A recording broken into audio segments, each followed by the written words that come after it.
കൃഷ്ണായ വാസുദേവായ ഹരയേ പരമാത്മനെ പ്രണതക്ലേശനാശായ ഗോവിന്ദായ നമോ നമ. ശ്രീമദ് ഭാഗവതം ഏകാദശ സ്കന്ധം അധ്യായം 23 ശ്ലോകം 41 ചെയ്തു നമ്മൾ. 42 കൂടി കഴിഞ്ഞാൽ ശരിക്കുള്ള ഭിക്ഷുഗീത, ആ ഭിക്ഷു പറയണത്, ആ ബ്രാഹ്മണൻ പറയണതായി കേട്ടോ. അപ്പോൾ ഈ 41 നമ്മൾ എന്ത് പറഞ്ഞിട്ടാണ് നിർത്തിയത് വെച്ചാൽ, പിന്നെ എന്താണ് എല്ലാ, അതായത് ആധിഭൗതികവും ആധിദൈവികവും ആധ്യാത്മികവും ആയി വന്നു ചേർന്ന എല്ലാ ദുഃഖങ്ങളെയും ഈ ഭിക്ഷു, ഈ സന്യാസി ഒക്കെ എൻ്റെ പ്രാരബ്ധകർമ്മത്തിൻ്റെ ഫലം ഞാൻ അനുഭവിക്കുകയാണ്, അല്ലെങ്കിൽ ഇതൊക്കെ ഈശ്വരൻ്റെ നിശ്ചയമാണ് എന്ന് ഉറച്ചിട്ട് ഒരു പരാതിയില്ലാതെ ഒക്കെ സഹിച്ചു. ഒന്നും പ്രതികരിച്ചതൊന്നുമില്ല. എന്തൊരു ഇത് മുഴുവൻ എനിക്ക് അനുഭവിക്കാനുള്ളതാണ്, ഞാൻ അനുഭവിച്ചേ തീരൂ, എൻ്റെ തന്നെ കർമ്മം കൊണ്ടാണ് അങ്ങോട്ട് നല്ലോണം ബോധ്യമായിട്ട് നല്ലോണം അംഗീകരിച്ചിട്ട് അതിനെ സഹിച്ചു. 42 കൂടിയും കഴിഞ്ഞാൽ ശരിക്കുള്ള ഭിക്ഷുഗീത എന്ന് പറയണ ഭാഗം കേട്ടോ. പരിഭൂത ഇമാം ഗാഥാമഗായത നരാധമൈ പാതയദ്ഭി സ്വധർമ്മസ്ഥോ ധൃതിം ആസ്ഥായ സാത്വികീം. അപ്പോൾ നമുക്കതിൻ്റെ അർത്ഥം നോക്കാം. ആ ഒരു ശ്ലോകത്തിൻ്റെ അത് കഴിഞ്ഞാൽ ഭിക്ഷുഗീതയായി. 42 അല്ലേ. പാതയദ്ഭി, അതായത് തൻ്റെ ധർമ്മത്തിൽ നിന്നും വ്യതിചലിക്കുന്ന നരാധമൈഹി, ദുഷ്ടന്മാരാൽ, അതായത് അധർമ്മം ചെയ്യണവരെ തൻ്റെ ധർമ്മത്തിൽ നിന്ന് വ്യതിചലിക്കുന്നവരാരാണ്? അധർമ്മികൾ. അങ്ങനത്തെ നരാധമൈ, ദുഷ്ടന്മാർ. പരിഭൂത, അപമാനിക്കപ്പെട്ടവരും. സാത്വികന്മാരുമായ. ധൃതിം ആസ്ഥായ, ധൈര്യം അവലംബിച്ചുകൊണ്ട്, സത്വഗുണപ്രധാനമായ ധൃതിം ആസ്ഥായ, ധൈര്യത്തെ കൊണ്ട്, സ്വധർമ്മസ്ഥ, തൻ്റെ ധർമ്മത്തിൽ തന്നെ സ്ഥിരമായി, ഇമാം ഗാഥാം, ഇനിമേൽ പ്രതിപാദിക്കപ്പെടുന്ന ഗീതയെ ഗാനം ചെയ്തു. അതായത് എന്താണെന്നറിയോ, എന്താണ് ഭഗവാൻ പറയണത്? ഇങ്ങനെ അങ്ങേയറ്റം ദുഷ്ടന്മാരാൽ പീഡിപ്പിക്കപ്പെട്ട ഈ ഭിക്ഷു സ്വന്തം ധർമ്മത്തിൽ ഉറച്ചു നിന്നുകൊണ്ട് ഇങ്ങനെ ഒരു പാട്ടുപാടി. അതാണ് ഭിക്ഷുഗീത.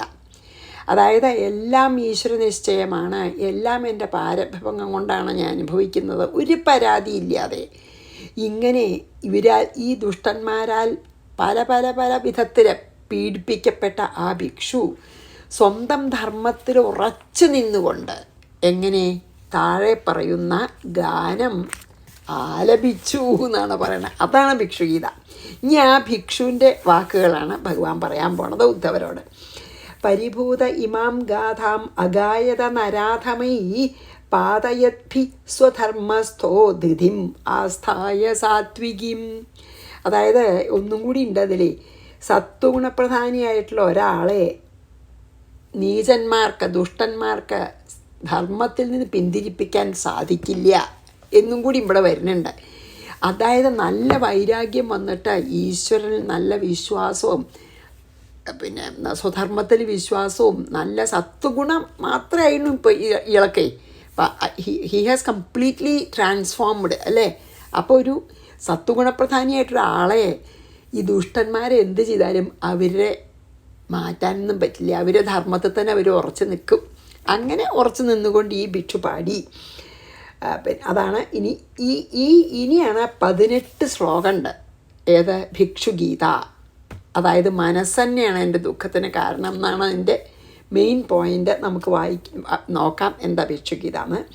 ദ്വിജ ഉവാച, അതായത് ഈ ഭിക്ഷു പറഞ്ഞു, നായം ജനോ മേ സുഖദുഃഖഹേതുർ ന ദേവതാത്മാ ഗൃഹകർമ്മ കാലാഹ മനഃപരം കാരണമാനമാമനന്തി സംസാരചക്രം പരിവർത്തയേദ്യത്. എന്താണ് ആദ്യം ഭിക്ഷുഗീതയിലത്തെ ആദ്യത്തെ ശ്ലോകം? അയം ജനഃ, ഈ ജനങ്ങൾ, മേ, എൻ്റെ, സുഖദുഃഖ ഹേതു നഹ, ഈ ആൾക്കാർ ഇപ്പം എന്നെ ദുഷ്ടന്മാർ ഉപദ്രവിച്ചല്ലോ, ഈ ദുഷ്ടന്മാരുടെ പ്രവൃത്തികളൊന്നും അല്ല എൻ്റെ സുഖത്തിനും ദുഃഖത്തിനും കാരണം.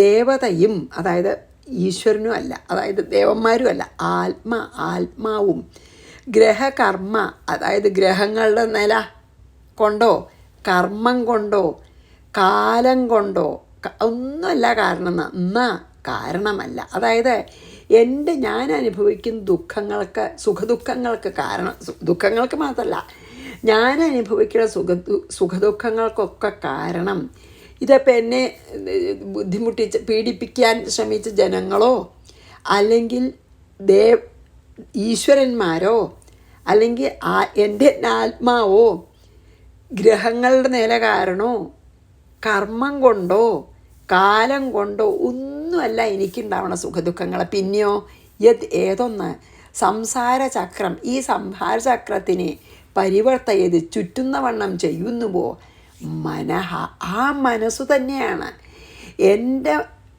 അതായത് ഈ പറഞ്ഞതൊന്നുമല്ല എൻ്റെ സുഖദുഃഖങ്ങൾക്ക് കാരണം. പിന്നെ എന്താ?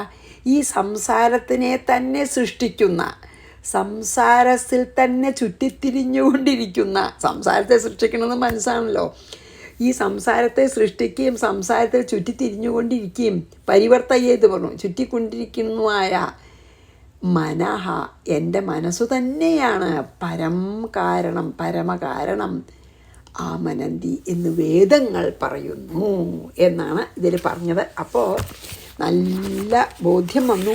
ആരും ഉണ്ടാക്കണ ദുഃഖമല്ല എനിക്ക് എന്ന് പറയണ. എന്താ പറയണേ? ഇപ്പം എന്നെ ഉപദ്രവിക്കാൻ വന്ന ജനങ്ങളോ അല്ല, അവരെല്ലാം എന്നെ ദുഃഖിപ്പിക്കണത്. എൻ്റെ സുഖദുഃഖങ്ങൾക്ക് കാരണമല്ല. എൻ്റെ ദുഃഖത്തിന് കാരണം ഈശ്വരന്മാരോ ഗ്രഹങ്ങളോ കാലോ ഒന്നുമല്ല. എന്താ എൻ്റെ ദുഃഖങ്ങൾക്ക് കാരണം? എൻ്റെ മനസ്സ്. ഈ സംസാരം ഉണ്ടാക്കണതും സംസാരചക്രത്തിനെ തിരിച്ചു കൊണ്ടിരിക്കുന്നതും അതിൽ ചുറ്റിക്കറങ്ങിക്കൊണ്ടിരിക്കുന്നതും എൻ്റെ മനസ്സാണ്. ഈ മനസ്സാണ് എൻ്റെ സുഖദുഃഖങ്ങൾക്ക് കാരണം എന്നാണ് ആദ്യമായിട്ട് ഈ പറഞ്ഞത്. അതായത് നമ്മൾ നാല് പുറമുള്ള അതിനൊരു പോസ് വന്നു, എനിക്കൊരു ഫോൺ വന്നു, അതാണ് കേട്ടോ. അപ്പോൾ അപ്പോൾ അതൊന്നുമല്ല എൻ്റെ ദുഃഖത്തിനൊന്നും കാരണം. ഈ സംസാരചക്രത്തിന് തിരിക്കുന്ന, ശരിക്കും പറയാച്ചാൽ ആ സംസാരം ഉണ്ടാക്കിയത് ഇതിനെ തിരിക്കണതൊക്കെ എൻ്റെ മനസ്സാണ്. അപ്പോൾ എൻ്റെ ഈ മനസ്സ് മാത്രമാണ് കാരണം എന്നാണ് ഈ ആദ്യത്തെ ശ്ലോകത്തിൽ കേട്ടോ. അപ്പോൾ അത് ഇനി നമുക്ക് അതിന് എക്സ്പ്ലനേഷനൊക്കെ വരും ഭയങ്കരമായിട്ട്. അപ്പോൾ നമുക്ക് നോക്കാം. നായം ജനോ ദ്വിജൗവാച നായം ജനോ മേ സുഖദുഃഖഹേതു ന ദേവതാത്മാ ഗ്രഹകർമ്മകാലാഹ മനഃപരം കാരണമാം അനന്തി സംസാരചക്രം പരിവർത്തയേദ്യത്. 44 നോക്കാം. മനോഗുണാൻ വൈ സൃജതേ ബലീയസ്തതശ്ച കർമാണി വിലക്ഷണാനി ശുക്ലാനി കൃഷ്ണാന്യഥലോഹിതാനി തേഭ്യഃ സവർണാഃ സുതയോ ഭവന്തി. നമുക്ക് നോക്കാം. 44 ബലീയഃ മനഃ, വളരെ ബലമുള്ള മനസ്സ് എന്നത് ഗുണാൻ, അതായത് സത്വരജസ്തമോ ഗുണങ്ങളെ സൃജതി വൈ സൃഷ്ടിക്കുന്നു. നമ്മുടെ മനസ്സിലാണ് സത്വരജസ്തമോ ഗുണങ്ങളൊക്കെ. തതഃ അതിൽ നിന്നും ശുക്ലാനി സാത്വികങ്ങളും കൃഷ്ണാനി താമസങ്ങളും ലോഹിതാനി രാജസങ്ങളും, അതായത് വെളുത്തതിനെ സാത്വികം എന്നാണ് പറയുക, അതാണ് ശുക്ലം എന്ന് പറഞ്ഞത്. ശുക്ലാനി എന്ന് പറഞ്ഞാൽ എന്താ വെച്ചാൽ വെളുത്തതിനെ സത്വഗുണമായിട്ടും കറുപ്പിനെ തമോ ഗുണമായിട്ടും ചുവപ്പിനെ രജോ ഗുണമായിട്ടുമാണ് പറയുക. അതാണ് ശുക്ലാനി കൃഷ്ണാനി ലോഹിതാനി. അതായത് സത്വഗുണം താമസഗുണവും രജോ ഗുണവും വിലക്ഷണാനി പരസ്പരം വൃത്തങ്ങളായ കർമാണീച്ച കർമ്മങ്ങൾ ഉണ്ടാകുന്നു. അതിൽ നിന്ന് നമ്മുടെ ഈ 3 ഗുണങ്ങളിൽ നിന്നാണ് കർമ്മങ്ങൾ ചെയ്യാനുള്ള ഇതൊക്കെ ഉണ്ടാവണത്. ചിലർ സത്വഗുണപ്രധാനമായിട്ടുള്ള കർമ്മങ്ങൾ ചെയ്യും, രജോ ഗുണപ്രധാനികൾ രജോ ഗുണപ്രധാനമായിട്ട് ചെയ്യും, തമോ ഗുണമുള്ളവർ തമോ ഗുണം, അല്ലേ? തേഭ്യ അവകളിൽ നിന്നും സവർണാഹ, അതായത് കർമ്മങ്ങൾക്ക് തക്കവണ്ണം എന്ത് കർമ്മ ചെയ്യണമെന്ന് വെച്ചാൽ അതിന് ശ്രുതയ ദേവന്മാർ മനുഷ്യർ തിര്യക് മുതലായ ജന്മങ്ങൾ ഉണ്ടാവുന്നു. അതായത് നമ്മുടെ ഇപ്പം ഇതിൽ എന്താ പറയണമെന്ന് വെച്ചാൽ ഈ മനസ്സ് വളരെ ശക്തിയുള്ള വളരെ ശക്തിയുണ്ട്. മനസ്സെന്ന് പറഞ്ഞാൽ വളരെ ഒരു ശക്തിയുള്ള ഇന്ദ്രിയമാണ്. ഇന്ദ്രിയം എന്ന് പറയാം. അപ്പോൾ ശക്തിയുള്ളൊരു ഇന്ദ്രിയമാണ് എന്ത്? മനസ്സ്. കാരണം ബാക്കി ഇന്ദ്രിയങ്ങളൊക്കെ പ്രവർത്തിപ്പിക്കുന്നതൊക്കെ മനസ്സാണല്ലോ. അപ്പോൾ ആ ഇന്ദ്രിയങ്ങളെ കൊണ്ട് ആ ഇന്ദ്രിയങ്ങളുടെ കർമ്മങ്ങളിൽ സാത്വികവും താമസവും രാജസവും അങ്ങനെ പലതരത്തിലുള്ള കർമ്മങ്ങൾ ഈ മനസ്സിൻ്റെ പ്രേരണ കൊണ്ട് നമ്മൾ ചെയ്യും. ആ കർമ്മങ്ങൾ നിന്നാണ് നമ്മളുടെ കർമ്മത്തിനനുസരിച്ചിട്ട് നമ്മൾ ദേവന്മാരായിട്ടോ പക്ഷിമൃഗാദികളായിട്ടോ മനുഷ്യരായിട്ടോ ഒക്കെ ജനിക്കണത്. ആ ജന്മങ്ങളൊക്കെ നമുക്ക് ഉണ്ടാവാൻ തന്നെ കാരണം അതാണ്.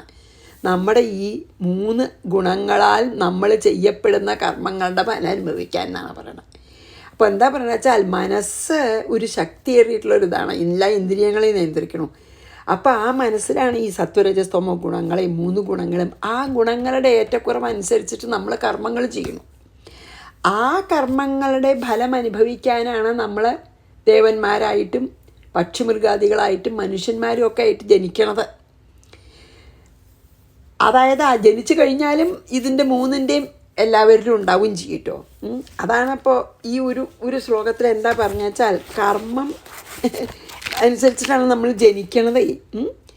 അതായത് ഈ വളരെ ശക്തിയേറിയിട്ടുള്ള ഈ മനസ്സിൽ തമസ്സുകളെന്ന മായേലത്തെ ഗുണങ്ങളെയൊക്കെ അത് ഈ മനസ്സാണ് വേർതിരിച്ചിട്ട് എന്നിട്ട് അതിനനുസരണമായിട്ട് പുണ്യവും പാപവും കലർന്ന കർമ്മങ്ങളും അത് കഴിഞ്ഞാൽ ആ കർമ്മങ്ങളുടെ ഫലമനുഭവിക്കാനുണ്ടാവാൻ പല പല യോനികളിലും ജനിക്കുകയും ഒക്കെ ചെയ്യണം. അതാണ് ഈ ഒരു ശ്ലോകത്തിൽ പറഞ്ഞത്. ഇനി നമുക്ക് അതാണല്ലോ അപ്പോൾ നമ്മൾ എപ്പോഴും എന്തുകൊണ്ടാണ് ഓരോരുത്തർക്കും ഓരോ ജന്മം കിട്ടണമെന്ന് വെച്ചാൽ ഇതന്നെയാണ് കാരണതേ. അതായത് എല്ലാം അതായത്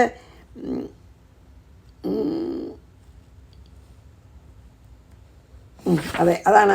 അപ്പോൾ ഇനി നമുക്ക് നോക്കാം കേട്ടോ. നമുക്ക് എന്താണ് ഇത് വളരെയധികം നമുക്ക് തന്നെ കുറേയൊക്കെ നമുക്ക് ഇത് വളരെയധികം ഉള്ളിൽ തട്ടുന്നതാണ് പല ശ്ലോകങ്ങളും. അപ്പോൾ മനോഗുണാൻ വൈസൃജതേ ബലീയസ്തതശ്ച കർമാണി വിലക്ഷണാനി ശുക്ലാനി കൃഷ്ണാന്യഥലോഹിതാനി തേഭ്യ സവർണാഃ ശ്രുതയോ ഭവന്തി.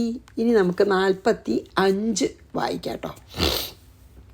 അനീഹ ആത്മാ മനസാ സമീഹത ഹിരൺമയോ മത്സക ഉദ്വിചഷ്ടേ മനസ്വലിംഗം പരിഗൃഹ്യ കാമാൻ ജുഷന്നിബദ്ധോ ഗുണസംഗതോസൗ.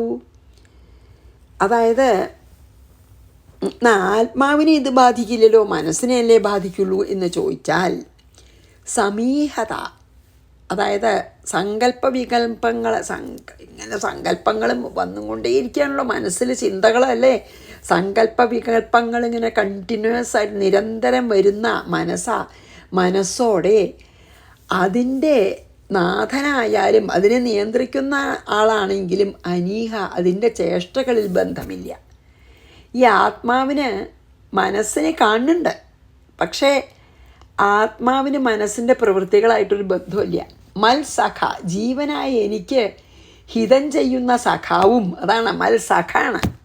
എനിക്ക് ഹിതം സഖി പറഞ്ഞ ആരാ? നമുക്ക് നന്മ ചെയ്യുന്ന ആളല്ലേ. ഹിരൺമയ അതായത് വിദ്യ സ്വരൂപമായ ആത്മാ പരമാത്മാ ഉദ്വിചഷ്ടേ അതായത് ജ്ഞാന ഇതുകൊണ്ട് നോക്കണ മാത്രമേ ഉള്ളൂ, കാണണേ ഉള്ളൂ. അസൗ ഈ ജീവനോ എന്താ ചെയ്യണം? ഈ ജീവൻ സ്വലിംഗം ഈ സംസാരത്തിനെ കാണിക്കുന്ന ആ മനസ്സിനെ പരിഗ്രഹ്യ ആത്മാവാണ് എന്ന് വിചാരിച്ചിട്ട് മനസ്സിനെ ഗുണസംഗത അതായത് ഈ ചെയ്യണതിനോടൊക്കെ വളരെ സംഘം പുലർത്തിയിട്ട് കാമൻ ജുഷൻ വിഷയങ്ങളെ അനുഭവിച്ചുകൊണ്ട് നീ ബദ്ധനായിത്തീരുന്നു എന്നാണ് ഇപ്പം ഇതിൽ പറയണത്. അപ്പോൾ എന്താണ് ഇങ്ങനെ സകല സങ്കല്പങ്ങൾക്കും അതായത് ആത്മാവ് സ്വതവേ ബൈ നേച്ചർ സ്വസ്വരൂപത്തിൽ സങ്കല്പരഹിതാണ്. നമുക്കറിയാലോ സച്ചിദാനന്ദ സ്വരൂപമാണ്, സങ്കല്പങ്ങളൊന്നുമില്ല, സങ്കല്പങ്ങൾക്ക് അതീതമാണ് അല്ലേ ആത്മാവ്. സകല സങ്കല്പങ്ങൾക്കും ഉറവിടം ഏതാ? നമ്മുടെ മനസ്സ്. പക്ഷേ ഈ സങ്കല്പങ്ങൾ മുഴുവൻ വികല്പങ്ങളുടെ കലവറയായ മനസ്സുമായിട്ട് ഈ പരമാത്മാവ് തന്നെ, ശരിക്ക് പരമാത്മാവായിട്ടുള്ള ആ ഞാൻ എന്നത് മനസ്സായിട്ട് കൂടിച്ചേർന്ന് ജീവനായി തീരുകയാണ്. ശരിക്കും ആത്മാവ് ഒരു സങ്കല്പ വികല്പങ്ങളും ഇല്ല, ആനന്ദസ്വരൂപനാണ്. പക്ഷേ ഈ സകല സങ്കല്പ വികല്പങ്ങൾക്കും യും കലവറയായിട്ടുള്ള ഈ മനസ്സുമായിട്ട് എപ്പോഴാണ് ഈ പരമാത്മാവ് ഞാൻ എന്ന, ശരിക്കും ഞാൻ എന്ന പരമാത്മാവ് എപ്പോഴാണ് ഈ മനസ്സായിട്ട് ചേരണത്? ആ സമയത്ത് ജീവനായി തീരുകയാണ്, ശരിക്കും പരമാത്മാവായി നിൽക്കുകയാണ്. ഈ മനസ്സിൻ്റെ ഈ സങ്കല്പ വികല്പങ്ങളുടെ മനസ്സിനോട് ചേർന്ന് അങ്ങോട്ട് നിന്നോ, അപ്പം ജീവാത്മാവായി. ഈ മനസ്സിനെ ഞാനാണെന്ന്, അല്ലെങ്കിൽ ആ ദേഹത്തിൻ്റെ ഉള്ളിലുള്ള മനസ്സിനെ ഞാനാണെന്ന് അഭിമാനിക്കുന്നതാണ് ഒരു ജീവൻ്റെ സംസാര ബന്ധത്തിന് കാരണം. അപ്പം മനസ്സിനെ ഉപേക്ഷിക്കുക അല്ലെങ്കിൽ മനസ്സിനെ അടക്കുകയോ ചെയ്താൽ സംസാരത്തിന് മോക്ഷവും കിട്ടാം.